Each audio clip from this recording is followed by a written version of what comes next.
हमारा कल्याण हो गया। कल्याण की बात अगर सोचकर तुम्हारे मन में क्षोभ हो तो अभी तुम शरणागत नहीं हो। अपने कल्याण की बात सोचना शरणागति में कलंक है। हमें प्रभु के विषय में सोचना है, प्रभु की चर्चा। हम तो जैसे नीच पामर हैं ही, हमको तो स्वीकार कर लिया श्री जी ने, हम तो श्री जी की शरण में। अब अपने विषय में क्या सोचना, अब श्री जी के विषय में सोचना, अब श्री जी की प्रसन्नता के लिए कार्य करना। जो संसार से विमुख होकर साधना में लगे हुए हैं, सगुण निर्गुण जो परमात्मा का भजन कर रहे हैं, ये सब युक्त तर है। परंतु जो केवल भगवान में लगा हुआ है, भगवान कह रहे हैं ये युक्ततम है, सर्वश्रेष्ठ है। केवल भगवान से मतलब है। वो भक्त युक्ततम तभी होगा जब कर्म योग, ज्ञान योग और भी तपस्या आदि योग, इनमें से किसी में उसकी रुचि नहीं। भगवान का नाम जब, भगवान की नाम कीर्तन करना, भगवान की कथा सुनना, भगवान की श्री विग्रह की सेवा करना, भगवान के लिए व्यापार नौकरी करना, उसका सिर्फ मतलब केवल प्रभु से है, किसी योग से नहीं। श्रद्धा विश्वास पूर्वक प्रभु में तल्लीन हुए मन से भजन करने पर वो उत्तम योगी कहा जाता है। उत्तम योगी कारण कि भगवान महायोगेश्वर है, संपूर्ण योगों के महान ईश्वर हैं। तो जब महायोगेश्वर प्रभु श्री कृष्ण की शरण में हो गए तो अब शरणागत का कौन सा योग बाकी रह गया। शरणागत का बहुत बड़ा संबंध है। मैं प्रभु का हूं, प्रभु मेरे, इसी से कल्याण हो जाएगा। कोई भी त्रुटि ही नहीं मानी जाएगी। कोई त्रुटि, कोई अपराध, कोई पाप उसको भगवत प्राप्ति से नहीं रोक सकता। इसका मतलब ये नहीं कि वो मनमानी आचरण करता है, नहीं, वो तो अपना मन प्रभु में लगा रहा है। अगर कहीं त्रुटि हो गई, अगर कोई गलती हो गई, कोई आसक्ति कर बैठा, तो भगवान उसकी सब इन गलतियों को क्षमा करके मानते ही नहीं और अपनी शरणागति के बल से उसका कल्याण करते हैं। युक्ततम भक्त कभी योग भ्रष्टों की गति में नहीं जाता है। शरणागत भक्त कि उसका दोबारा जन्म होगा कुलवान धनवान या योगियों के कुल में, नहीं, इसी जन्म में। ये शरणागति की विशेष महत्ता है। भगवान ये मेरी शरण में है, भगवान देखते हैं, कारण कि उसका मन भगवान में लगा है। भगवान भी उसको कभी नहीं छोड़ते। हमारा लक्ष्य है कि हम बिहारी जी दर्शन करने जा रहे हैं, बिहारी जी देख ले कि हमारे लिए आ रहा है, और बीच में बाजार में फंस गया, इधर उधर देखने लगा, तो अंदर लक्ष्य तो चल रहा है ना कि यार बिहारी जी जाना है, यार समय हम इधर उधर, अंदर व्याकुलता लग रही, पर वो इतना मनोमोहक दृश्य है कि वो दृश्य देख रहा है, वो चाट पकौड़ी देख रहा है, पर अंदर चल रहा है उसके, यार बिहारी जी दर्शन करने जाना है। तो बिहारी जी इस बात को पकड़े, चाट पकौड़ी बीच में खाने लगा, इधर उधर देखने लगा, इस बात को बिहारी जी नहीं देखते। बिहारी जी देखते कि ये मेरे दर्शन के लिए चला है, बस इस बात का फल मिलता है, इस बात की कल्याण और सदगति होती है। जैसे कोई भगवान के भजन में चला, अब अंतिम समय इतनी पीड़ा है, इतनी कि वो भगवान का स्मरण नहीं कर पाया। शरणागत बेहोश हो गया, भगवान की याद करने लायक नहीं रहा। अन्य साधक योग भ्रष्ट कहा जाएगा, लेकिन यहां शरणागत की बात चल रही, तो भगवान उसकी याद करते हैं। वो योग भ्रष्ट कभी हो ही नहीं सकता। ततस्तम म्रियमाणम तो काष्ठ पाषाण सन्निभम अहम स्मरामि मद भक्तम नयामि परमाम गतिम। ये है बहुत बढ़िया बात। अब उसका हृदय काष्ठ के समान, पाषाण के समान दुख में ऐसा डूब गया मरते समय कि भगवान का स्मरण नहीं आया। यही सदगति बिगड़ जाती है। अन्य योगियों की यही सदगति बिगड़ती है। बेहोश हो गया, अधिक कष्ट में, मूर्छा में, और भगवान का स्मरण नहीं हुआ तो उसकी सदगति बिगड़ गई। लेकिन भक्त की जो शरणागत है, कह रहे हैं उस म्रियमाण भक्त का मैं स्वयं स्मरण करता हूं और उसको परम गति प्रदान करता हूं। अंतिम समय भक्त स्मरण करे तो सदगति, और भक्त मतलब जो और योगी है स्मरण ना करे तो उसकी गति बिगड़ जाएगी, लेकिन जो शरणागत है उसकी नहीं बिगड़ेगी। वो स्मरण करे न करे, भगवान उसका स्मरण करते हैं और उसको परम गति की प्राप्ति होती है। उस पंक्ति में अपने लोग बैठे हैं, अपने लोग इसी पंक्ति में बैठे, शरणागति की पंक्ति में बैठे। कितनी बढ़िया बात है कि अंत समय यदि हमारे से स्मरण नहीं हुआ तो हमारा स्मरण हमारी प्रियाजू कहेंगे और कहेंगे बुला उसको। अन्य कोई गति नहीं हो सकती अब अपने लोगों की, अन्य कोई गति नहीं, योग भ्रष्टों वाली गति नहीं। हाँ, पर अन्य भी कितनी सुविधाजनक है कि अगर वो भ्रष्ट भी हो गया है तो दिव्य लोकों के भोगों को भोग कर श्रीवान कुलवानों के कुल में जन्म होना। तात्पर्य है कि एक बार जो संसार से विमुख होकर भगवान के सन्मुख हो गया, एक बार भगवान की शरण ले ली, जिसको अपने बल का अभिमान नहीं, जिसको अपने उद्योग प्रयत्न का, बिल्कुल एक एक बात समझते जाओ, अपना कोई बल नहीं कि हम भगवत प्राप्ति कर सके, हमारा कोई उद्योग नहीं है, प्रयत्न नहीं है, हम इतने प्रयत्नशील नहीं कि हम भगवत प्राप्ति कर लें। और जिसको अपनी साधना का सहारा नहीं, केवल विश्वास प्रभु का है, उसका परम कल्याण हो गया, वो भगवत प्राप्ति कर ले। अपने लोग इसी लाइन में है, ना अपनी कोई साधना, ना अपना कोई प्रयत्न है, ना अपना कोई बल है, अब तो प्रियाजू के सहारे हैं, जैसे प्रियाजू चलावे। ऐसे भक्त को कभी योग भ्रष्ट नहीं होना पड़ता, क्योंकि वो प्रभु पर निर्भर है, उसके अंतःकरण में भगवान का आश्रय है, साधना का नहीं, प्रयत्न का नहीं, अपने उद्योग प्रयत्न का नहीं, उसे भगवान का भरोसा है, अपने पुरुषार्थ का सहारा नहीं, अपनी साधना पर विश्वास नहीं, उसको भगवान की कृपा पर विश्वास है। इसलिए योग भ्रष्ट उसे कहते हैं जिसे अपनी साधना पर विश्वास है, जिसे अपने प्रयत्न पर विश्वास है, और ये भगवान पर विश्वास करता है शरणागत भक्त। अंतःकरण में भोगों का महत्व होने से प्रभु का ध्यान छूट जाता है, मन संसार में चला जाता है।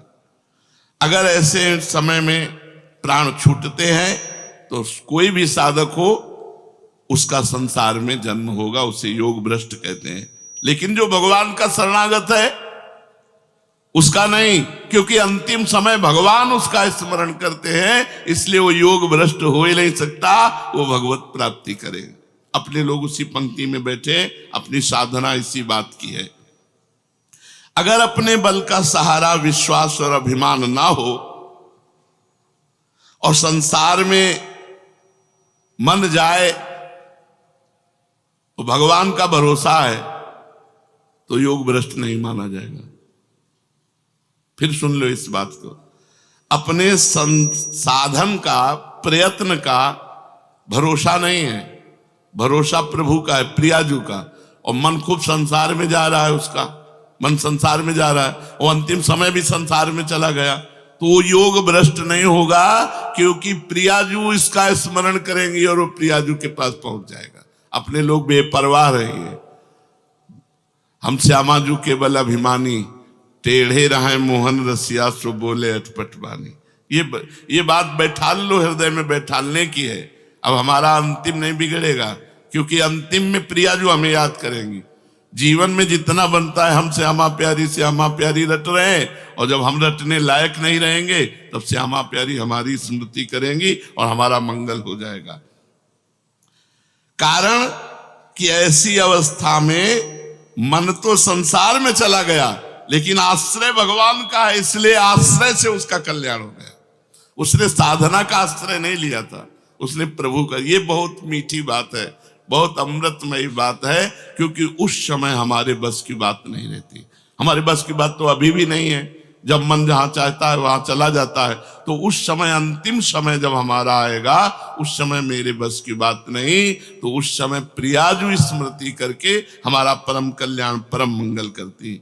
ऐसे निर्भर भक्त का चिंतन भगवान स्वयं करते हैं, जिससे वो योग भ्रष्ट ना होकर भगवत प्राप्त हो जाता है। जय हो। संसार का संबंध विच्छेद होने से योगी बंधन मुक्त होता है, लेकिन ये संसार का चिंतन करने पर भी भगवान को प्राप्त होता है। ये खास बात है शरणागति की। अंतिम समय संसार का चिंतन चला गया, लेकिन आश्रय किसका है?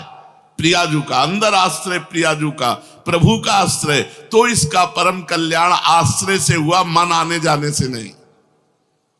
ये है शरणागति की विशुद्ध महिमा। वो निर्विकार परम सुख, परम शांति, परम आनंद का अनुभव करेगा। उसकी पूर्णता में कभी कोई कमी नहीं हो सकती, क्योंकि अंतरात्मा से उसने प्रभु का आश्रय लिया है। ये भगवान जो ये कह रहे हैं, मदगते अंतरात्मा, जिसने अंदर से मेरा आश्रय ले लिया। इसी तभी हमने कई बार सत्संग में कहा है, भगवत प्राप्ति आश्रय से होती है। अंदर का जो आश्रय है वो भगवान देखते हैं। भगवान के साथ जो अपनापन है, जो भगवान के प्रति भाव प्रकट हो गया है, वो भाव उसका परम मंगल कराता है। तो भगवान तपस्वियों से भी अधिक योगी, ज्ञानियों से भी अधिक योगी और कर्मयोगियों से भी अधिक योगी बताया किसको? जो निरंतर भगवान के भजन में डूबा हुआ है, जिसका आश्रय केवल श्री भगवान है, अन्य कोई है ही नहीं। भगवान कह रहे, मय्यासक्त मनाः पार्थ योगम युञ्जन मदाश्रयः असंशयं समग्रं मां यथा ज्ञास्यसि तच्छृणु। हे पृथानंदन, मुझ में आसक्त मन वाला, अगर नहीं हो पाया आसक्त मन वाला, तो मदाश्रया, मेरे आश्रित, जो इसका अभ्यास करता है, तो तू मेरे जिस समग्र रूप को निसंदेह जिस प्रकार जान सकेगा, उसको उसी प्रकार से सुन। मय्यासक्त, मेरे में ही जिसका मन आसक्त हो गया है। देखो, खास बात देखी जाती है, जैसे हृदय से हमारे लोगों का लक्ष्य भगवत प्राप्ति है, प्रियाजू है। अब बीच में हम किसी भी में फंस जाते हैं तो फंसना नहीं माना जाएगा। वो तो रास्ते में वो जो प्रभु है वो देख रहे हैं कि चला मेरी तरफ है, इसका लक्ष्य मैं हूं, इसका आश्रय मैं हूं, पर मेरी दुरंत माया है, ये आकर्षित हो गया, तो मेरी ही तो माया है। इसलिए भगवान से, अगर जो साधक मय्यासक्त मना, प्रभु में ही जिसका मन आसक्त हो गया है, सारा स्नेह बटोर करके प्रभु के चरणों में सबकी ममता ताग बटोरी, मम पद मन बांध बरडोरी, ये मय्यासक्त मना है। माता पिता भाई बंधु रिश्ते नाते, यहां तक कि अपने शरीर की भी ममता का त्याग करके केवल प्रभु के चरणों में, उसे मय्यासक्त मना कहते हैं। चिपक गया मन प्रभु में, स्वाभाविक प्रभु में मन लग गया, तो उसको भजन तो करना नहीं पड़ता, स्वाभाविक भजन होता है, क्योंकि उसकी आसक्ति प्रभु में हो गई है। स्वाभाविक मेरी याद आती है, उसको कभी विस्मृति नहीं होती। मैं चाहता हूं कि तू ऐसा बन, मय्यासक्त मना पार्थ, पार्थ मेरे आसक्त बन। उत्पत्ति विनाशशील वस्तुओं का शब्द स्पर्श रूप रस गंध का आकर्षण तभी मिटेगा जब मय्यासक्त मना होगा, जिसका मन प्रभु में आसावई मना कृष्ण पदारविंदयो। जिसका इस लोक में शरीर के आराम, आदर सत्कार और नाम बड़ाई की, स्वर्ग आदि परलोक के भोगों की किंचन मात्र कोई प्रियता नहीं रह गई है। मय्यासक्त मना, शरीर के आराम की व्यवस्था, मान बड़ाई, नाम प्रणाम नमस्कार, लोक परलोक के भोग, इन सब से कोई प्रियता नहीं, मेरी तरफ खिंचाव है। ऐसे उपासक को मय्यासक्त मना कहते हैं। साधक कैसे भी प्रभु में लग जाए, वो मैयासक्त हो ही जाएगा।